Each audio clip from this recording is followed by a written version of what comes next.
بات یہ ہے کہ ہم نے اس مٹی میں مرنے مٹنے کی قسم اٹھائی ہے.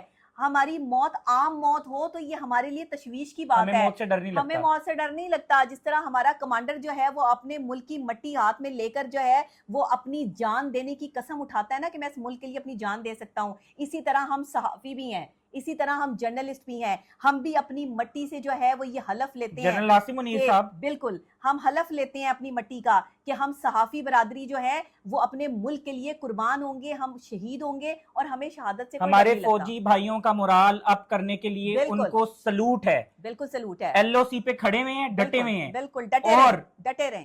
وہ آپ نے ان کی morale down آنکھوں نہیں میں کرنا. آنکھیں ڈال بالکل, کر بالکل. ان کو للکار رہے ہیں کہ ایک دفعہ ہمت کرو تو پھر تمہیں اس بار چائے کے ساتھ بسکٹ بھی کھلائے جائیں گے. اور ان کو جو ہے نا جو غلطی سے بھی جو للکارے گا اس کو گاڑ کے رکھ دیں گے. وہ کہتے ہیں نا کبھی انگلی مت اٹھانا, بازو توڑ کے رکھ دیں گے. جس نے انگلی اٹھائی نا ہماری پاک افواج نے اس کی بازو ہی اڑا دی.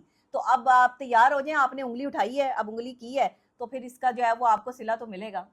یہ تو نہیں ہو سکتا کہ آپ کو جو ہے وہ جواب نہ ملے. یا تو آپ اپنا جو ہے وہ یہ معاہدہ جسے آپ نے مسترد کیا ہے اس کو واپس لیں گے, یا پھر آپ اپنی عوام کے ساتھ جو زیادتی کریں گے آپ کی عوام ہی آپ کے خلاف ہو جائے گی. 5 دریائے ہیں, دریائے سندھ اور دریائے چناب. بالکل. اس کا بھی 20% پانی آتا ہے پاکستان میں, 80% نہیں آتا. 80% پاکستان. آپ کو پتا ہے معاہدے کی اصل شرائط میں شامل یہ ہے کہ 80% پانی جو ہے وہ پاکستان استعمال کرے گا اور 20% جو ہے وہ بھارت استعمال کرے گا. یہی تو پرابلم اور ہے. 3 دریا, دریائے راوی, دریائے ستلج, دریائے بیاس, اس کا پانی ہی نہیں آتا, وہ تو خشک ہو گئے ہیں. مشرقی ادھر دریاؤں پر ڈیم بن بھارت گئے نے ہیں. قبضہ کر لیا ہے, اور مغربی دریاؤں میں بھارت جو ہے وہ ڈیم بنانے کی جو ہے وہ یہ سازشیں پلان کر رہا ہے. تبھی سندھ طاس معاہدہ جو ہے وہ انٹرنیشنل کینسل رول کیا گیا ہے ہے کہ اس پر ڈیم نہیں بن سکتے. جی بالکل انہوں نے ڈیم بنائے ہیں. بالکل ایسے ہی تو یہ تو انٹرنیشنل کورٹ میں بھی جانا چاہیے معاملہ. انٹرنیشنل کورٹ میں یہ معاملہ پہلے بھی چلا, اب بھی چلے گا. انٹرنیشنل کورٹ کا معاملہ یہ ہے کہ جو آپ کا ورلڈ بینک ہے وہ دونوں کے درمیان جو ہے وہ فریق ہے, وہ گرنٹر ہے.